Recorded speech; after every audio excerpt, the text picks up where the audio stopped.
जय माता दी दोस्तों। ओम नमः शिवाय।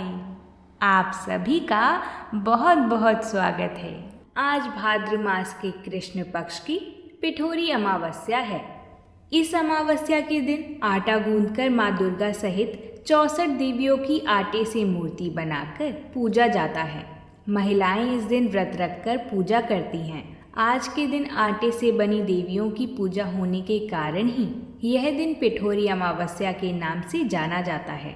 इसे पिठोरी अमावस्या, कुशोत्पटिनी, कुशग्रहणी अमावस्या आदि नामों से भी जाना जाता है। आज पिठोरी अमावस्या की कथा, साथ ही में सोमवती अमावस्या की कथा को अवश्य सुनना या पढ़ना चाहिए। इस दिन पीपल पथवारी की भी कथा सुनी जाती है, इसलिए वीडियो के अंत में हम पीपल पथवारी माता की भी कथा सुनेंगे। तो आइए अब कथा को शुरू करते हैं। इन कथाओं को श्रद्धा पूर्वक सुनें, साथ ही बीच में छोड़कर इन कथाओं का निरादर ना करें। बोलिए भगवान शंकर की जय। एक साहूकार की 7 लड़की और एक लड़की थी। उसने सभी लड़कों का विवाह करा दिया था, परंतु लड़की का अभी विवाह नहीं हुआ था। साहूकार के घर एक साधु प्रतिदिन भिक्षा मांगने आता था और बदले में आशीर्वाद देकर जाता था।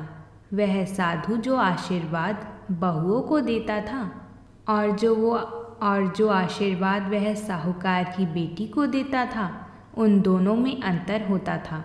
बहुओं को वह सुहाग का आशीर्वाद देता और बेटी को भाइयों से सुख की बात करता था। एक दिन बेटी ने यह बात अपनी माता से कही। माँ भी इस बात को जानकर दुखी हुई। दूसरे दिन उनकी माता ने साधु जी से पूछा कि वह उसकी बेटी को ऐसा आशीर्वाद क्यों देते हैं। साधु महात्मा ने इस बात का कोई जवाब नहीं दिया और वह चले गए। यह देखकर माता की चिंता और बढ़ गई। माता ने तुरंत पंडित जी को बुलवाया और उन्हें अपनी बेटी की जन्म पत्रिका देखने के लिए कहा। पंडित जी ने जन्म पत्रिका देखकर कहा कि उनकी बेटी के भाग्य में विधवा होना लिखा है। यह बात सुनकर माता को और भी दुख हुआ। पंडित जी से उपाय जानने के बाद यह निश्चित हुआ कि 7 समुंदर पार एक धोबन के पास जाकर उसकी मांग का सिंदूर मांगकर अपनी मांग में लगाने से और सोमवती अमावस्या के व्रत करने से यह अशुभ योग भंग हो जाएगा। यह सुनकर माता ने अपने पुत्रों से उसकी बेटी के साथ जाने का आग्रह किया। छोटे पुत्र के अलावा अन्य सभी पुत्र ने साथ जाने के लिए मना कर दिया। दोनों भाई बहन धोबन से कहानी सुनने के लिए चल दिए। चलते चलते दोनों समुद्र किनारे आ गए और समुद्र कैसे पार किया जाए इसका विचार करने लगे। विचार करने के लिए दोनों जिस पेड़ के नीचे बैठे थे, उस पेड़ पर एक गिद्ध और गिद्धनी रहती थी। जब भी गिद्धवनी के बच्चे होते, एक सांप आकर उनके बच्चों को खा जाता। उस दिन भी ऐसा ही हुआ। गिद्ध और गिद्धवनी दोनों बाहर गए हुए थे कि सांप आया और गिद्धवनी के बच्चे चिल्लाने लगे। साहूकार की बेटी समझ गई। उसने सहासे से सांप को मार दिया। शाम काल में जब गिद्ध और गिद्धवनी वापस आए तो उन्होंने अपने बच्चों को जीवित देखकर दोनों ने लड़की को धोबिन के घर ले जाने में सहायता की। लड़की कई महीनों तक छुपकर धोबिन की सेवा करती रही। उसकी सेवा से प्रसन्न होकर धोबिन ने अपनी मांग का सिंदूर उसकी मांग में लगा दिया।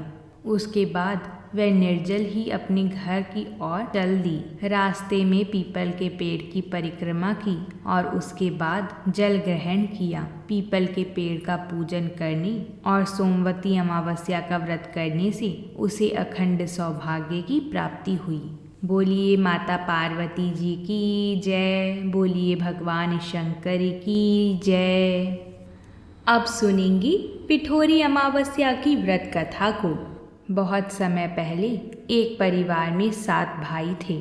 सभी का विवाह हो चुका था। सबके छोटे छोटे बच्चे भी थे। परिवार की सलामती के लिए 7 भाइयों की पत्नी पिठोरी अमावस्या का व्रत रखना चाहती थी। लेकिन जब पहले साल बड़े भाई की पत्नी ने व्रत रखा था तो उनके बेटे की मृत्यु हो गई थी। दूसरे साल फिर एक और बेटे की मृत्यु हो गई। 7वें साल भी ऐसा ही हुआ। तब बड़े भाई की पत्नी ने इस बार अपने मृत पुत्र का शव कहीं छिपा दिया। गांव की कुलदेवी माँ पौलेरम्मा उस समय गांव के लोगों की रक्षा के लिए पहरा दे रही थीं। उन्होंने जब इस दुखी माँ को देखा तो उन्होंने इसकी वजह जाननी चाहिए। तब बड़े भाई की पत्नी ने सारा किस्सा देवी माता को सुनाया तो देवी माता को उस पर दया आ गई। देवी माता ने उस दुखी माँ से कहा कि वह उन सभी स्थानों पर हल्दी छिड़क दे जहाँ जहाँ उनके बेटों का अंतिम संस्कार हुआ है। तब बड़े भाई की पत्नी ने ऐसा ही किया। जब वह घर लौटी तो सातों पुत्र को जीवित देख के उसकी खुशी का ठिकाना न रहा। तभी से उस गांव की हर माता अपने संतान की लंबी आयु के लिए पिठोरी अमावस्या का व्रत रखने लगी। पिठोरी अमावस्या के दिन माता दुर्गा की पूजा करके अपने बच्चों के लिए माता से प्रार्थना करें। पिठोरी माता की जय। अब सुनेंगे पीपल पथवारी की कहानी, जिसे आज के दिन सुनना बेहद ही शुभ माना जाता है। एक नगर में एक गुजरी थी।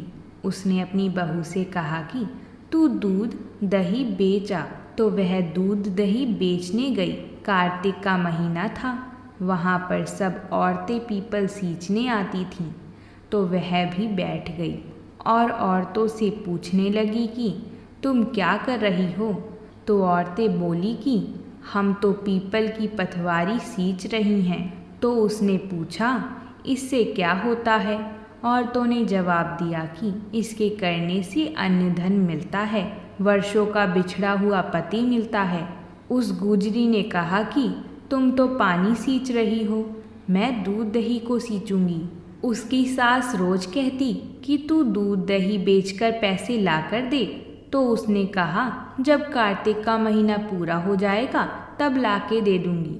और कार्तिक का महीना पूरा हो गया। पूनम के दिन बहू पीपल पथवारी के पास धरना लेकर बैठ गई। पीपल ने पूछा कि तू यहाँ क्यों बैठी है। उसने कहा मेरी सास दूध दही का पैसा मांगेगी। तो पीपल ने कहा मेरे पास पैसा नहीं है, यह पत्थर डंडे पान पत्ते पड़े हैं, वह ले जा और गुल्लक में रख देना। जब सास ने पूछा कि पैसे लाई है, तो बहू ने कहा मैंने पैसे गुल्लक में रखे हैं। तब सास ने गुल्लक खोलकर देखी तो सास देखती रह गई कि उसमें हीरे मोती जगमगा रहे थे। पत्थर डंडे और पत्तों का धन हो गया था। सास बोली कि बहू इतना पैसा कहाँ से लाई। तो बहू ने आकर देखा तो बहुत धन पड़ा था। तब बहू ने कहा सासू जी मैंने तो 1 महीने दूध दही से पीपल की पथवारी को सींचा था और मैंने उससे धन मांगा था तो उसने मुझे पत्थर डंडे पत्ते दिए थे जो मैंने गुल्लक में रख दिए थे और वह ही हीरे मोती हो गए हैं। तब सासू जी ने कहा कि अब की बार मैं भी पथवारी सींचूंगी। सासू दूध दही तो बेच आती और हांडी धोकर पीपल पथवारी में रखाती और बहू से कहती कि तू मेरे पैसे मांग। तो बहू ने कहा कि कभी बहू भी सास से पैसे मांगती है क्या। तो सास बोली कि तू मेरे से पैसे मांग। तो बहू ने सास से दूध दही के पैसे मांगे। तो सासू जी पीपल पथवारी पर जाकर धरना देकर बैठ गईं। तो डंडे पत्ते पान भाटे उसे भी दिए और कहा गुल्लक में जाकर रख दियो। सासू ने भी यह सब गुल्लक में डाल दिया। फिर बहू ने खोलकर देखा तो उसमें कीड़े मकोड़े चल रहे थे। बहू ने सास से कहा यह क्या है। तो सास देखकर बोली कि पीपल पथवारी ने तेरे को तो अन्न धन दिया और मुझे कीड़े मकोड़े दिए। तब सब बोले कि बहू तो सत से सींचती थी और सासू जी धन की भूख से सींचती थी। इसलिए हे पथवारी माता, जैसे बहू को दिया वैसे सबको देना और सासू जी को दिया वैसा किसी को मत देना। बोलिए पथवारी माता की जय। अगर आप सभी को हमारी कथाएं पसंद आती हों तो वीडियो को लाइक ज़रूर करें साथ ही चैनल को सब्सक्राइब भी ज़रूर करें ताकि आपको ऐसी ही कथाएं रोज़ मिल सकें। प्रेम से बोलिए जय माता दी।